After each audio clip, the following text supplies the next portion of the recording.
झारखंड और ओडिशा में हो रही एक छापेमारी इस वक्त नेशनल मीडिया की सुर्खियों में है। सोशल मीडिया पर एक वीडियो तेजी से वायरल हो रहा है जिसमें अलमारियों में नोटों की गड्डियां भरी दिख रही हैं। खुद प्रधानमंत्री इस खबर को ट्वीट कर चुटकी ले चुके हैं। पिछले 4 दिनों से चल रही इस छापेमारी में अब तक 300 करोड़ से ज्यादा की नकदी बरामद हो चुकी है। अब भी नोटों से भरे कई बैग खुलने बाकी हैं। नोट इतने हैं कि गिनने वाली मशीनें भी गिनते गिनते खराब हो जा रही हैं। दर्जनों मशीनें दिन रात नोटों की गिनती में लगी हुई हैं। इसे भारत की अब तक की सबसे बड़ी छापेमारी बताया जा रहा है। अब तक किसी एक छापेमारी में इतना पैसा कभी नहीं मिला था। माना जा रहा है कि नकदी का ये आंकड़ा 500 करोड़ के आसपास जा सकता है। भारी मात्रा में सोने चांदी के आभूषण भी बरामद हुए हैं। कुबेर का ये खजाना झारखंड के कांग्रेस के राज्यसभा सांसद धीरज साहू के घर से मिला है। जब से उनके कैशलोक का पता चला है, पूरा देश उनके बारे में जानना चाहता है। धीरज साहू खानदानी कांग्रेसी हैं। रांची के रसूखदार परिवार में जन्मे धीरज साहू की कई पुश्तें कांग्रेस से जुड़ी रही हैं। 1977 में राजनीति शुरू करने वाले धीरज साहू तीसरी बार कांग्रेस के कोटे से राज्यसभा सांसद हैं।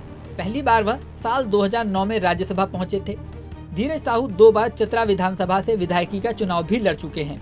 हालांकि दोनों बार वो हार गए। धीरज साहू के बड़े भाई शिव प्रसाद साहू 2 बार रांची से कांग्रेस के लोकसभा सांसद रहे हैं। शिव प्रसाद साहू की गिनती इंदिरा गांधी के करीबियों में होती थी।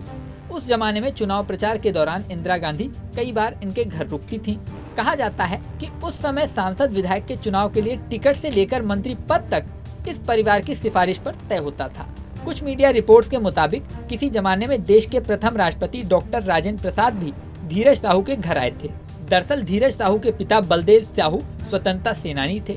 ऐसा कहा जाता है कि आजादी के बाद देश की अर्थव्यवस्था को मजबूत करने के लिए बलदेव साहू ने एक बड़ी रकम और सोना भारत सरकार को दान किया था। धीरज साहू के एक और भाई उदय साहू भी कांग्रेस के टिकट पर हजारीबाग से चुनाव लड़ चुके हैं। लोहरदगा और आसपास के जिलों में इस परिवार की तूती बोलती है। इस परिवार से कांग्रेस की तगड़ी फंडिंग होती रही है। साहू परिवार लंबे अरसे से शराब के कारोबार से जुड़ा हुआ है। इनके परिवार की ज्यादातर शराब कंपनियां ओडिशा में हैं। साल 2018 के राज्यसभा चुनाव के हलफनामे में धीरज साहू ने 34.83 करोड़ रुपए यानी 34 करोड़ 43 लाख रुपए की संपत्ति घोषित की थी, जिसमें 20 करोड़ 41 लाख रुपए की चल संपत्ति बताई गई थी। हलफनामे में कुल 27 लाख रुपए से ज्यादा की नकदी होने की जानकारी दी गई थी। 1.5 करोड़ के आसपास की गाड़ियों का कलेक्शन बताया गया था। अब सवाल है कि अगर हलफनामे की जानकारी सही थी तो 5 साल में इतना पैसा कहां से आया। इस वीडियो में फिलहाल इतना ही। जल्द ही नया वीडियो लेकर आपके सामने फिर आएंगे। बने रहें न्यूज़ नेशन पर।